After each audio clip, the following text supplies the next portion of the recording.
मैं बाजार से शॉपिंग करके घर में घुसी ही थी कि उसके हाथ में कपड़ों का थैला देखकर मेरे पति गर्म हो गए थे, जिसके कारण वे गुस्से में मेरे से बोले, आ गई पैसों में आग लगाकर। जब देखो शॉपिंग करती रहती हो। मुझे तुम्हारा ऐसे शॉपिंग करना बिल्कुल भी पसंद नहीं। ये सुनकर मैं बैग में से कपड़े निकालकर पति को दिखाते हुए बोली, मैंने पैसे में आग नहीं लगाई, बल्कि ज़रूरत के हिसाब से कपड़े खरीद कर लाई हूँ। आप देखो मैं कैसे कपड़े लाई हूँ। ये कहकर जैसे ही मैंने उनको कपड़े दिखाने की कोशिश की, उन्होंने कपड़े देखने से इनकार करते हुए कहा, रहने दो, मुझे नहीं देखने तुम्हारे कपड़े। तुम्हें पैसे बर्बाद करने थे, कर दिए। अब इन्हें दिखाकर मेरा दिमाग खराब मत करो। पति की बातें सुनकर मैं दुखी मन से जब कपड़े बैग में रखने लगी, तब मेरा दुखी चेहरा देखकर मेरे ससुर बोले, ये क्या तरीका है तुम्हारा बहू से बात करने का। पैसे में आग बहू नहीं, बेटे तुम लगाते हो। बहू तो सोच समझकर पैसे खर्च करती है।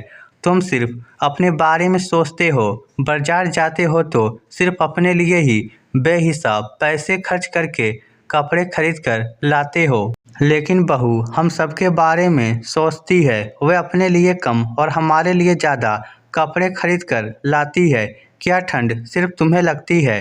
तुम अपने लिए तो सर्दी के कपड़े खरीद कर ले आए, लेकिन मेरे लिए और अपनी मम्मी के लिए तुमने कुछ सोचा? अपने पापा की बातें सुनकर पति शर्मिंदा हो गया था।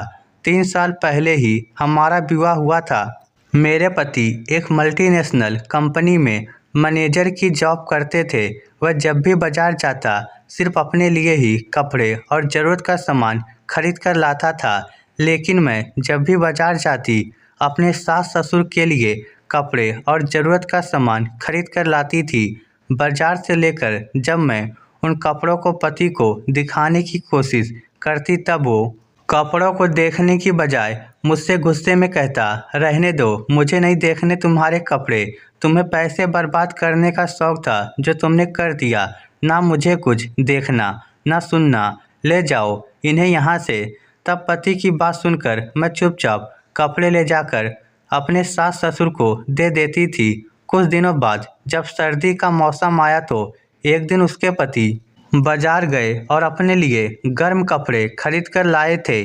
जब मेरे ससुर ने पति के गर्म कपड़े देखे तो वे मेरी सास से बोले, अपने लिए तो गर्म कपड़े खरीद लाया, एक बार भी हमसे ये नहीं पूछा कि तुम्हारे पास गर्म कपड़े हैं कि नहीं। मेरे गर्म कपड़े काफ़ी पुराने हो गए हैं, अब उनमें ठंड रुकती नहीं। पहले तो मैं अपने आप तुम्हारे लिए बाजार से कपड़े खरीद कर ले आता था, परंतु अब बुढ़ापे के कारण मेरी बाजार जाने की हिम्मत ही नहीं पड़ती।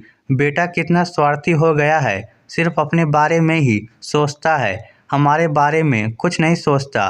बहू तो फिर भी हमारे बारे में सोच लेती है, लेकिन बेटा हमारे बारे में बिल्कुल नहीं सोचता।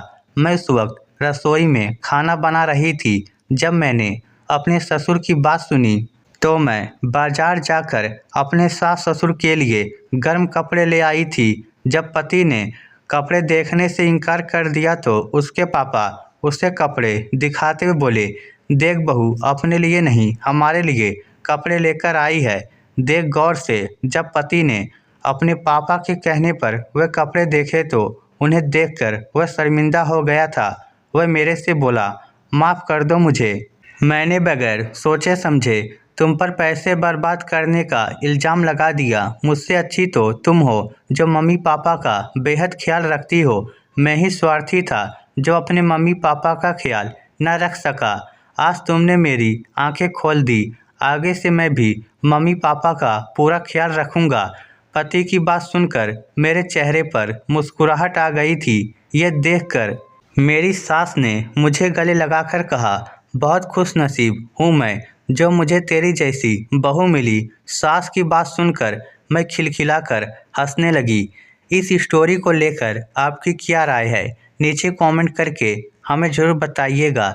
धन्यवाद।